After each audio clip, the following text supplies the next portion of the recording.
Hello everyone, welcome back to our channel. आज मैं आपके लिए लाई हूँ बाबर, यानी कि मुगल पीरियड के इंपॉर्टेंट जो रूलर्स थे उनको मैं वन बाय वन करके पढ़ाऊंगी। आज मैं पढ़ाने जा रही हूँ बाबर, जिसका टाइम पीरियड था 1526 से 1530 तक। ठीक है, अब बाबर कौन था? बाबर जो था वो फादर की साइड से तैमूर जो था उसका क्या था, वंशज था।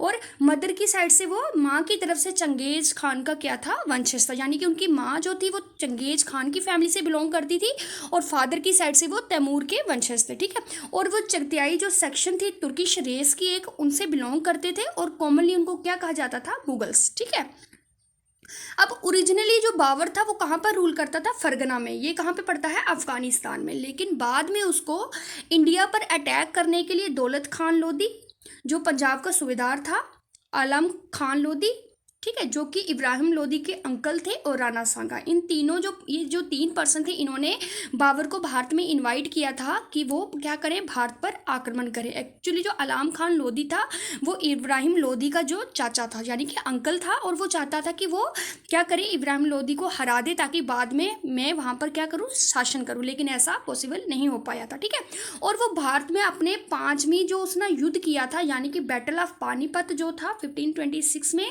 फाइनली उसको जीत मिली थी। उसने इब्राहिम लोधी को क्या किया था, हराया था। ठीक है, उसके बाद जो राणा सांगा था, जिन्होंने उनको भारत में इनवाइट किया था, उनको 1527 में खानवा के युद्ध में हराया था। ठीक है, जो कि मेवाड़ के राजा थे। ठीक है, और जो बाबर जो था उसने उस टाइम क्या लिया था, गाजी की एक पदवी ली थी, यानी कि गाजी का टाइटल धारण किया था। ठीक है, उसके बाद उन्होंने एक और राजा थे जिनका नाम था मेदिनी राय, उनको बैटल ऑफ चंदेरी 1528 में हराया था। ठीक है, लास्ट, सबसे लास्ट की जो उनकी बैटल थी वो थी, कौन सी बैटल थी? Battle of Ghaghra. ठीक है, जिसमें उन्होंने मोहम्मद जो लोधी था, यानी कि जो इब्राहिम लोधी का अंकल था, उसको डिफीट किया था 1529 में। ठीक है, और ये फर्स्ट बैटल थी उस टाइम की जो पानी और लैंड दोनों पर ही लड़ी गई थी, यानी पानी और ज़मीन दोनों में ही लड़ी गई थी। ठीक है, बाबर जो था वो फर्स्ट राजा था जिसने बादशाह की क्या किया था, टाइटल को धारण किया था। ठीक है, अपने आप को उसने बादशाह कहा था। ठीक है, अब उसने क्या लिखे थे, ताजु के बावरी, जिसको बोलते तुजु के बावरी। ठीक है, बावरनामा, जो कि तुर्किश भाषा में लिखा गया था। बाद में उसको अब्दुल रहीम खान ए खाना, जो कि अकबर के 9 रत्नों में से एक रत्न थे, उन्होंने क्या किया था, इसको ट्रांसलेट किया था इसमें पर्शियन में। ठीक है, पर्सी भाषा में